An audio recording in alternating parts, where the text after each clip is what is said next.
We have been the sufferers, and now we are the builders.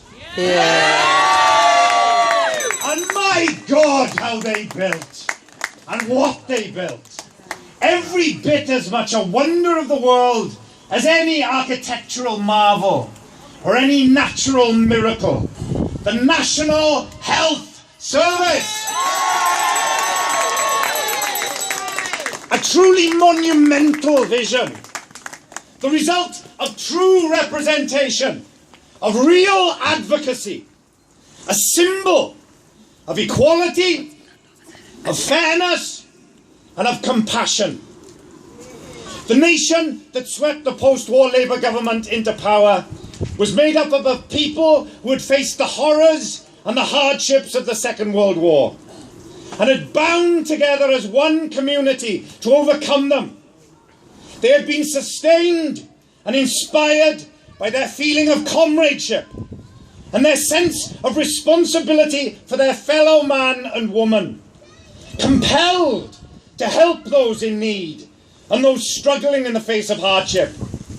These were the experiences that shaped them, and this was the vision of life that the welfare state was born out of. Faced with an enemy that sought only to divide, the National Health Service strove for unity. Where they traded in fear-mongering and blame and exploitation of the vulnerable, the NHS represented compassion and generosity and acceptance.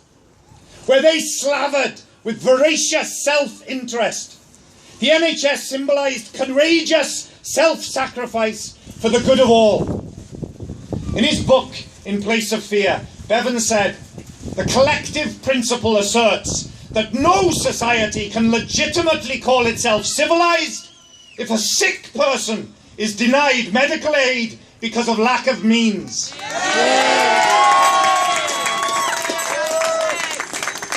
No society can legitimately call itself civilised.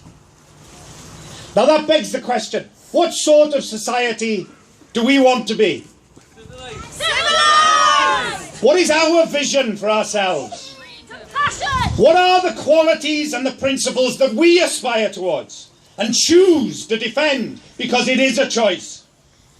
Do we want to be a society that is fractured, divided, disconnected? Do we want to be a society that is suspicious and mistrustful of its own people? A society that is exploitative, that sees people as commodities, as numbers, mere instruments of profit, to be used while they have use, drained of whatever they can offer, and when they are seen as no longer useful, just abandoned, cut adrift, preferably unseen and never again heard from? Or do we want to be a society where each person is recognised, where all are equal in worth and value, and where that value is not purely a monetary one? A society that is supportive, that is inclusive and compassionate, where it is acknowledged that not all can prosper, where those who are most vulnerable, most in need of help, are not seen as lazy or scrounging or robbing the rest of us for whatever they can get, where we do not turn our backs on those facing hard times. We do not abandon them or exploit their weakness, because they are us. If not now, then at some point and inevitably, they are us. We are not afraid to acknowledge that we can be ailing, that we can find ourselves weak, that we can be infirm, and that we all, at some point, need help. We don't shy away from that hard truth. We embrace it, because in that way, together, we are always strong. We leave no one behind. We only say we've crossed the finish line when the last of us does. Absolutely. Because no one is alone, and there is such a thing as society.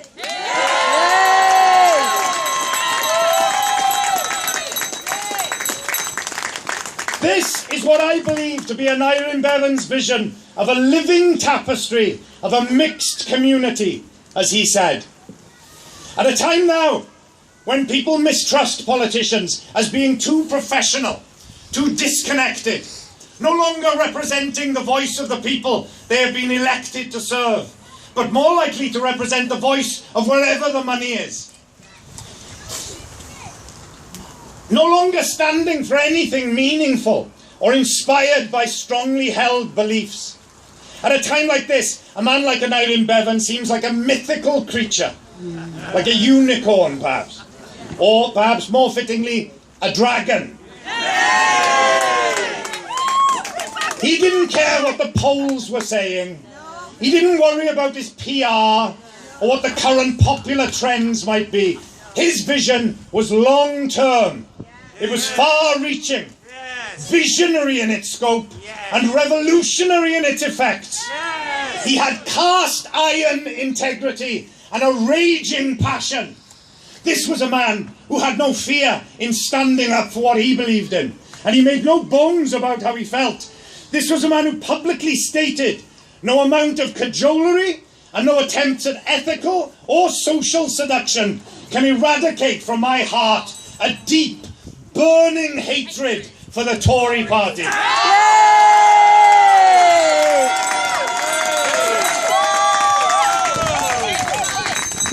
In today's political climate, where politicians are careful, tentative, scared of saying what they feel for fear of alienating a part of the electorate, where under the excuse of trying to appear electable, all parties drift into a morass of bland neutrality, and the real deals, the real values we suspect, are kept behind closed doors. Yes. Is it any wonder that people feel there is very little to choose between?